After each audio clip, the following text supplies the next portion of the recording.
ఎందుకు మాట్లాడొద్దో ఏం మాట్లాడొద్దో వాళ్ళ ఇంట్లో వాడే భాషని బహిరంగంగా ప్రెస్ మీట్ పెట్టి ప్రెస్ మీట్లో మాట్లాడద్దు. మేము చాలా సందర్భాల్లో చెప్పాం, రోజా గారు మీ అధికారిక భాష, ఆ భాష ఏదైతే ఉందో పరమ రోత అండి, సామాన్య ప్రజలు దాన్ని అంగీకరించలేరు, చాలా దరిద్రంగా ఉంటుంది. మీరు ఇంట్లో ఎలాగా వాడతారో మీ వాడుక భాష అది మీ కొంపలోని, ఆ భాషను తీసుకొచ్చి మా మీద రుద్దే మాకండి అని చెప్పేసి ఎన్నిసార్లు చెప్పినా మళ్ళీ ప్రెస్ మీట్ పెట్టి మొదటికే వస్తారండి. నిన్న ప్రెస్ మీట్ పెట్టారు. ప్రెస్ మీట్ పెట్టి నారా లోకేష్ గారిని విమర్శిస్తూ, నారా లోకేష్ గారు మొన్న ఒక మాట అన్నారు, నేను ఎవరికీ భయపడాల్సిన అవసరం లేదు, చాలామందిని చూసే ఇలాంటి నేను ఎవరికీ భయపడినాను అదొకటే అన్నాడు ఆయన. దానికి వీళ్ళకి నొప్పి వచ్చేసిందండి. నొప్పి వచ్చేసి మా రోజా ప్రెస్ మీట్ పెట్టేసి జూమ్ మీటింగ్లోకి కొడాలని వల్లభని వంచి వస్తే భయపడిపోయి పారిపోయి ప్యాంటు కడిపేసుకున్నాడట. నువ్వు చూసావా? పోనీ నువ్వేమైనా సాయం చేసావా? ఇలాంటి మాటలు మాట్లాడితే బాగుంటుంది. ఆ రోజా ఒకసారి ఏమైనా మాట్లాడుతుందో వినిపిస్తామేనండి. లోకేష్ గారు రైమింగ్ కోసం మహానాడులో చవకబారు మాటలు మాట్లాడటం కాదు. ఓకే, మీకు దమ్ము ధైర్యం ఉంటే మీ చదువు గురించి మీ సంస్కారం గురించి కోలా కృష్ణమోహన్ గారు చెప్పిన నిజాల్ని ఆ మహానాడులో డిజిటల్ స్క్రీన్ మీద ఎందుకు అక్కడ దాకా ఎందుకు, ఎవరు చెప్పేంత వరకు ఎందుకు మీరు చూపించండి. నారా లోకేష్ గారి దగ్గర ఒకవేళ మీరు అన్నట్టుగా అంత కుసంస్కారం ఏముందండి? ఎవరినన్నా బుతులు తిట్టాడా? ఎవరినన్నా బుతులు తిట్టించాడా? మీ నాయకుల్లాగా జగన్మోహన్ రెడ్డి లాగా, లేదంటే సొంత కుటుంబ సభ్యులు ఎవరిపైన కానీ కేసులు పెట్టించాడా జగన్మోహన్ రెడ్డి లాగా? ఆస్తి కోసం తల్లిపైన కేసు వేసాడు కోర్టులోని. ఆ సందర్భంలోనే షర్మిల ప్రెస్ మీట్ పెట్టి గొల్లుని ఏడ్చేసింది. మన అందరికీ తెలిసిందే. జగన్మోహన్ రెడ్డి ముఖ్యమంత్రిగా ఉన్నప్పుడు నువ్వు కావచ్చు, లేదంటే కొడాల నాని కావచ్చు, అంబటి రాంబాబు కావచ్చు, ఇంకొంతమంది బోరంబొగ్గళ్ళు, మీరు ఎక్కడ మాట్లాడినా, అసెంబ్లీలో మాట్లాడినా, ప్రెస్ మీట్ పెట్టి మాట్లాడినా మంత్రులందరూ బూతులు మాట్లాడమే కదా. అలా ఎవరి చేతన్నా బూతులు మాట్లాడిపోతున్నాడా? పోనీ తాను ఎప్పుడైనా మాట్లాడా? లేదుగా. ఎప్పుడు ఎవరిని కించపరచలేదు, ఇంట్లో ఆడవాళ్ళ గురించి ఎప్పుడు మాట్లాడలేదు. జగన్మోహన్ రెడ్డి మాట్లాడాడు. పవన్ కళ్యాణ్ గారిని ఉద్దేశించి పెళ్ళిళ్ళు అది ఇది అని చెప్పేసి నిజాతి నిజంగా కార్లు టైర్లు అని చెప్పేసి హేళన చేస్తూ తన దగ్గర ఉన్న లేఖితనాన్ని అంతా కూడా ఇష్టానుసారంగా చూపించేసి ఇంకా పెచ్చ వాగుడంతా వాగుతాడు. పోనీ ఏ రోజు కూడా జగన్మోహన్ రెడ్డి లాగా జగన్మోహన్ రెడ్డి మాట్లాడితే ప్రెస్ మీట్ పెట్టిన ప్రతిసారి కూడా చంద్రబాబు నాయుడు గారు చనిపోవాలని చెప్పేసి కోరుకుంటాడు దిక్కుమాలోడు సన్నాసి చవట. పోనీ అలాగేమైనా సరే నారా లోకేష్ గారు మీ నాయకుడిని కానీ మిమ్మల్ని కానీ లేదంటే వైఎస్ఆర్సీపీ పార్టీకి సంబంధించిన ఎవరి గురించి అయినా కానీ మాట్లాడాడా? మీరు చనిపోవాలనో చచ్చిపోతే బాగుంటుందని ఏమైనా అన్నాడా? ఇప్పుడు చెప్పు, ఎవరికి సంస్కారం ఉంది? నారా లోకేష్ గారికే సంస్కారం ఉంది. జగన్మోహన్ రెడ్డి కుసంస్కారి. తల్లిని చెల్లిని తిట్టించాడు, బూతులు తిట్టించాడు, అక్రమ సంబంధాలు అంటగట్టించాడు. ఇంకా అంతకంటే దిక్కుమాలిన నేత ఇంకోటి ఉండదేమో. అంతకు మించిన కుసంస్కారం ఇంకెవడో ఉండడేమో. మేం చెప్పే మాటలు కాదండి. ప్రపంచంలో ఎక్కడైనా చూసేవా? ప్రపంచం వరకు వద్దు, మన తెలుగు 2 రాష్ట్రాల్లో ఏ చెల్లి అయినా సరే అన్న మీద ప్రెస్ మీట్ పెట్టి మా అన్న దరిద్రుడు, నీచుడు, నికృష్టుడు, ఇగో నా పైన వాళ్ళ సోషల్ మీడియా చేతి ఇంత దారుణంగా ట్రోల్ చేపిస్తున్నాడు, నాకు అక్రమ సంబంధాలు అంటకట్టేస్తున్నాడు, మా అన్న ఉండగా శత్రువు అవసరం లేదు, అన్న అన్న పదానికి కలంకం మా అన్న అని చెప్పేసి ఎవరు మాట్లాడారు? షర్మిల మాట్లాడింది.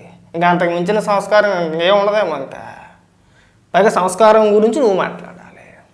రోజా మాట్లాడుతున్న సంస్కారం గురించి.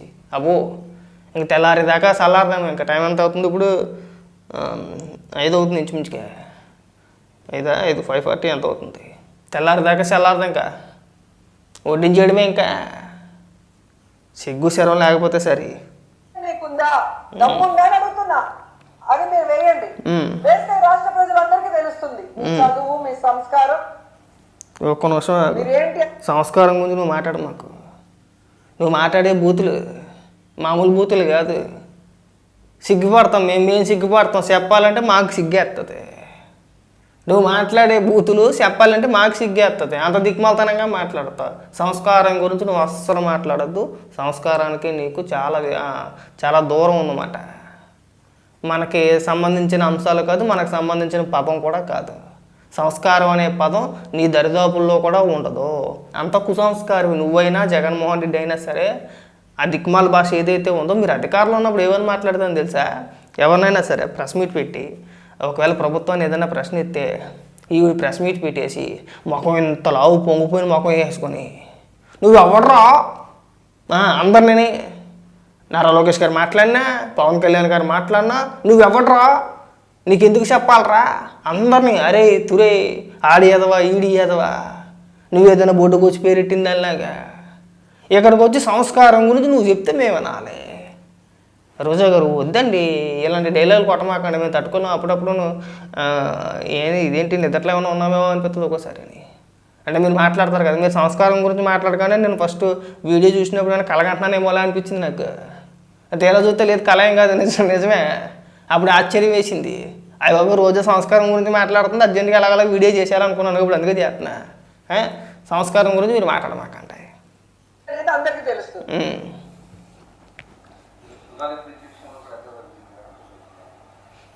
మళ్ళీ పెద్ద బిల్డప్ మాటలు. నేను రాజశేఖర రెడ్డి గారిని చూశాను, జగన్మోహన్ రెడ్డి గారిని చూశాను, నేను ఎవరికే భయపడినాను. జూన్ లోకి కొడాలి నాని వంశీ వస్తేనే భయపడి పారిపోయి తాండి తడుపుకున్నాను. నువ్వు ఇప్పుడు అలా కాదు రోజా, ఇప్పుడు కొడాలి నాని కావచ్చు వల్లభనేని వంశీ కావచ్చు, ఇప్పుడు వాళ్ళిద్దరు పొజిషన్ ఏంటి? నారా లోకేష్ గారి పేరు చెప్తే నువ్వు అన్నావు కదా ప్యాంట్లో ప్యాంటు తడిపేసుకుంటారు. పోను నువ్వు చెప్పినట్టుగా ఒకవేళ ఆ రోజు వల్లభనేని వంశీ కొడాలి నాని ఆ జూమ్ మీటింగ్లోకి వచ్చినప్పుడు ఏవైనా సరే నారా లోకేష్ గారు ఏమైనా ఆ మీటింగ్ నుంచి ఏమైనా పారిపోయాడా? లేదు, పారిపోలేదు. అదే మీటింగ్లో వల్లభనేని వంశీ కొడాలి నానితో పాటు దేవేంద్ర గౌడ్ అని చెప్పేసి ఒకడు దేవేంద్ర ఆడి పేరు ఏదో ఉంది, దేవేంద్ర గౌడ్ కాదు ఆడి పేరు ఏదో దేవేందర్ రెడ్డి అని ఒకడు, అదే YSRCP party social media wing head అప్పుడాడు. వాడైతే మాట్లాడుతూ చంద్రబాబు నాయుడు గారిని కించపరిచే విధంగా నువ్వు నీ అబ్బాయిని మాట్లాడితే అప్పుడు మైక్ కట్ చేసి వీళ్ళందరినీ కూడా రిమూవ్ చేశారు. నారా లోకేష్ గారు పారిపోలా, అది మీ పిచ్చితనం, అది మీ సైకోతనం. అది మీరు ఎక్కడికి వచ్చి పిచ్చవాగుడు అడగోలుగా మాట్లాడటం, పారిపోయారు ప్యాంటు తడిచిపోయింది నువ్వు చూసేవా, నువ్వు మార్చేవా, ఇలా అంటే బాగుంటుందా? కింద కామెంట్లలో అదే అంటున్నారు.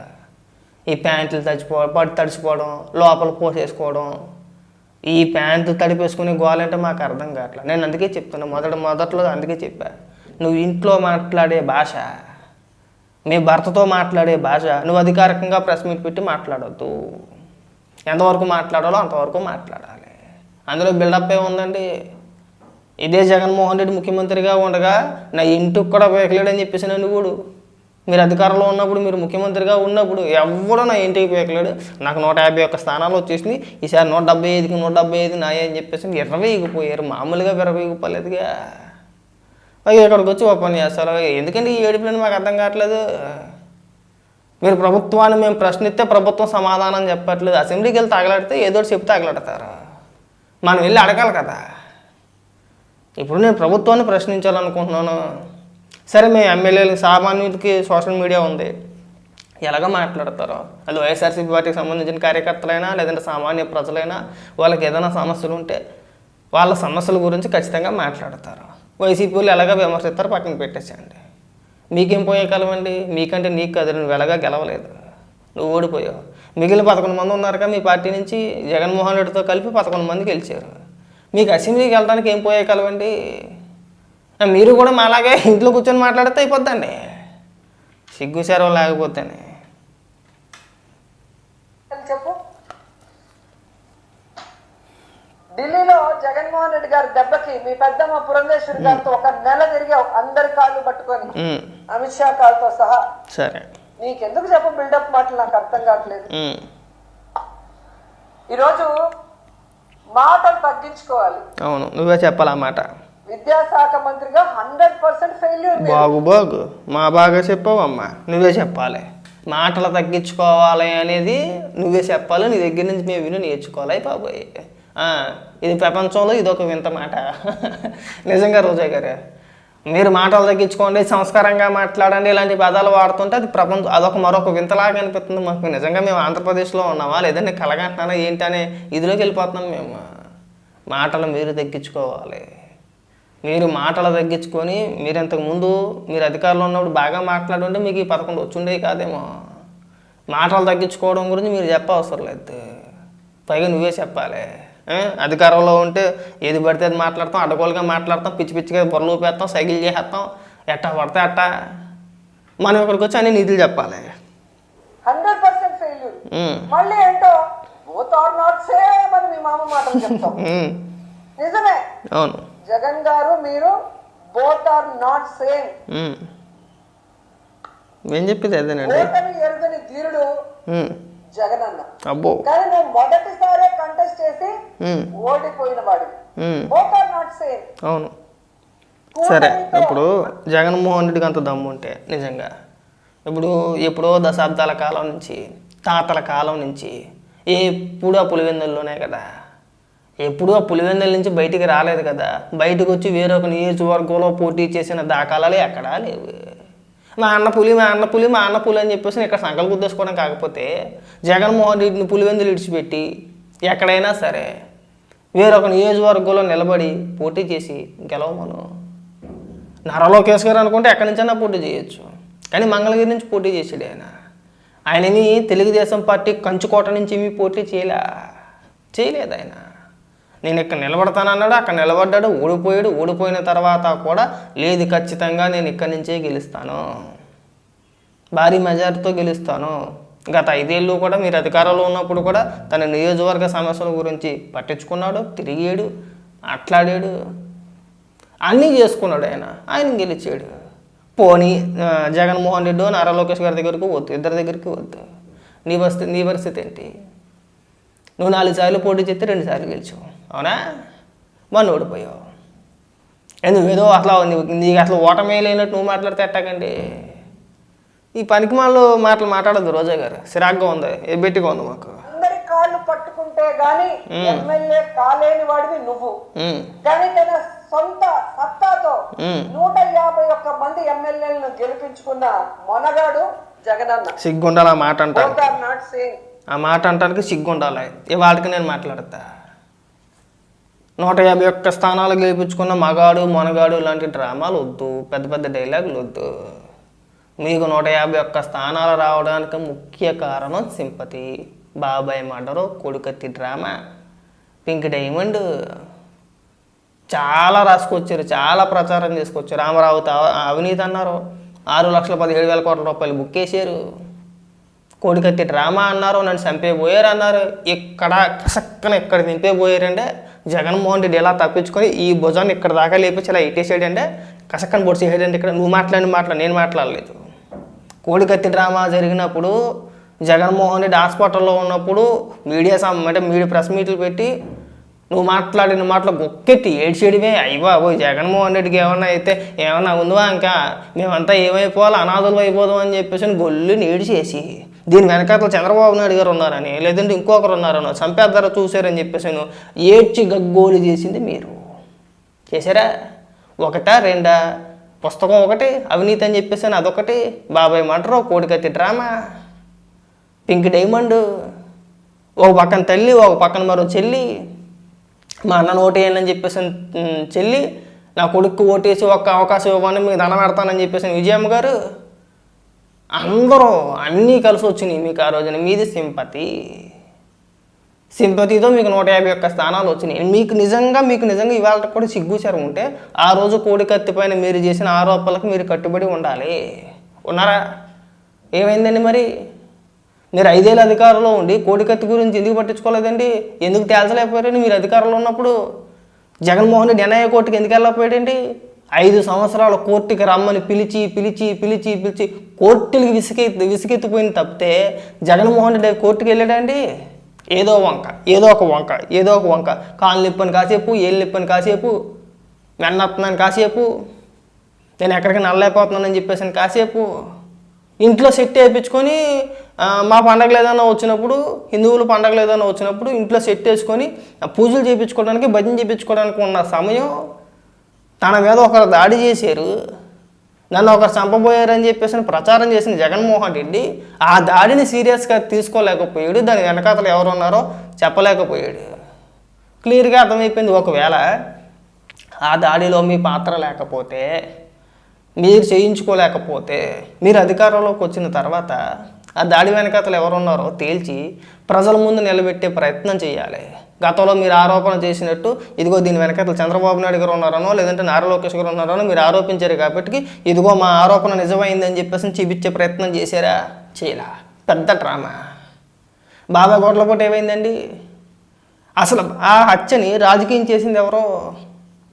ఇప్పుడు వివేకానందరెడ్డి గారి హత్యని రాజకీయ కోణంలో చిత్రీకరించింది ఎవరండి? జగన్మోహన్ రెడ్డి. జగన్మోహన్ రెడ్డి అవునా కాదా?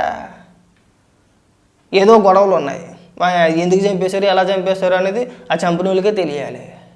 దాన్ని తీసుకొచ్చి రాజకీయ రంగు పులిమి తన పేపర్లో తన సొంత పత్రికలో చంద్రబాబు నాయుడు గారి చేతిలో కత్తెట్టి నారాసుర రక్త చరిత్ర అని ప్రచారం చేసింది మొదలుపెట్టింది ఎవరండి? మీరు కాదా? ఏం తేల్చారు? మీరు అధికారంలోకి వచ్చిన తర్వాత ఏం తేల్చారండి?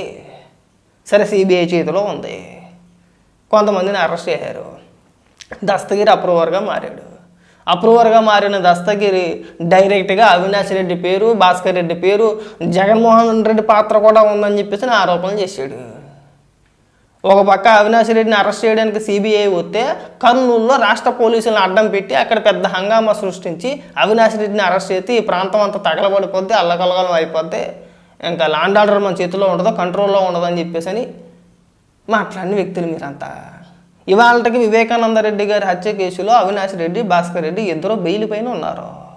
భాస్కర్ రెడ్డి అయితే కొన్నాళ్ళు జైల్లో కూడా ఉన్నట్టున్నాడు.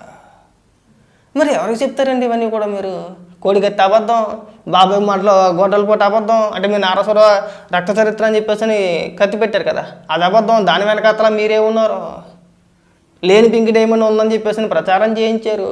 ఇన్ని తప్పుడు ప్రచారాలు చేయించి ఇంత విషం కక్కించి మా అన్న మొగోడైనా 150 వచ్చేసింది అంటే ఈ అప్పబాయకోళ్ళు చెప్పమాకండి. మేము మళ్ళీ చెప్తున్నాం, మీరు 2019లో అధికారంలోకి వచ్చింది సింపతితో.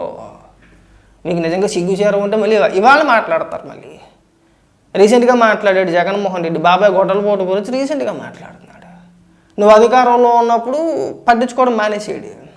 డైరెక్ట్గా సునీత గారే చాలా సందర్భాల్లో చెప్పారు, మళ్ళీ ఏం చెప్పవసరం లేదు. ఇక్కడ వైఎస్ఆర్ ఆశయాల కోసం పుట్టిన పార్టీ వైఎస్ఆర్సీపీ పార్టీ. తెలుసు. కానీ వైస్రాయ్ హోటల్లో వెన్నుపోటులో నిలిచిన పార్టీ మీ పార్టీ. సిగ్గుండాలి మరి. నువ్వు 2 సార్లు ఎందుకు పోటీ చేసావు? తెలుగుదేశం పార్టీ నీకు 2 సార్లు టికెట్ ఇస్తే మరి ఇన్ని మాటలు మాట్లాడిద్దాను ఆ రోజు నీకు సిగ్గు లేకుండా ఎందుకు పోటీ చేసావు? చేయకూడదు కదా. అందుకే చెప్తా ఉంటాను, వెనకటికి ఒక సామెత ఉంది, వీళ్ళంతా తిన్నా కంచాన్ని పాడు చేసే రకాలని చెప్పేసి అని. ఏ కంచంలో తింటారో ఆ కంచాన్నే పాడు చేస్తారు వీళ్ళంతా కూడా. ఆ టైపే. మరి ఇన్ని మాటలు మాట్లాడి నువ్వు ఆ రోజు రాజశేఖర రెడ్డిని పచ్చిబుద్ధులు తిట్టిందని నువ్వు మళ్ళీ వైఎస్ఆర్సీపీ పార్టీలో జాయిన్ అయ్యావు. సరే, రాజశేఖర రెడ్డి గారు చనిపోయిన తర్వాత జాయిన్ అయ్యావా, చనిపోకముందు జాయిన్ అయ్యావు, పక్కన పెట్టేసేలే.